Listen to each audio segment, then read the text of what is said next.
And for more details, we're joined by Dr. Ayman Ghonem, the economic expert. Good afternoon, Dr. Ayman. Good afternoon, madam. How are you doing, sir? Fine, thank you. Why is improving infrastructure in industrial zones considered a priority now?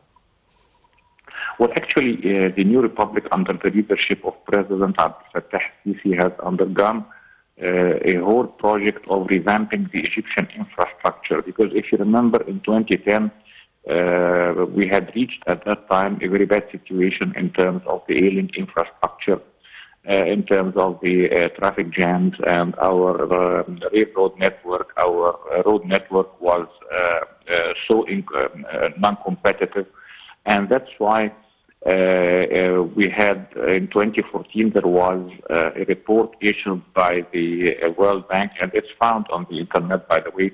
It estimated the cost of traffic jams in Cairo, in Greater Cairo actually, by around $8 billion per annum, and it was expected to increase to around $18 billion per annum in 2030. Of course, I'm talking about the expenditure or the cost of increasing fuel consumption, the cost of the traffic accidents, the cost of the health care that's required due to the diseases that are associated with the pollution. That's why President Abdel Fattah al-Sisi, since he was elected to presidency in 2014, he has led a very big project to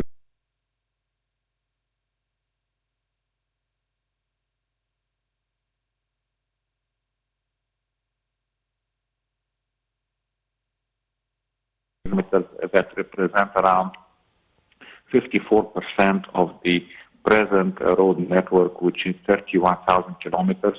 And this is fundamental for the economic growth. This is fundamental for changing Egypt or transforming Egypt from a rentier economy to a production-based and service-based economy. And this is actually what we are trying to achieve now, what the president and the government are trying to focus on now by increasing the investment, especially in the industrial sector and also the service sector. Right. How do partnerships with the private sector support the industrial development in your own assessment? Well, Egypt now is trying to build on the infrastructure project that I told you about, and the partnership with, or working together actually with the private sector, is a fundamental part in the Egyptian strategy, either for the industrialization or the general economic strategy. And we have a lot of documents because the Egyptian national planning law, it asserts the fact that Egypt must have documents to address the business community, either locally or regionally or internationally. So we have a lot of documents that outline and define the role of the private sector. We have the state ownership policy document.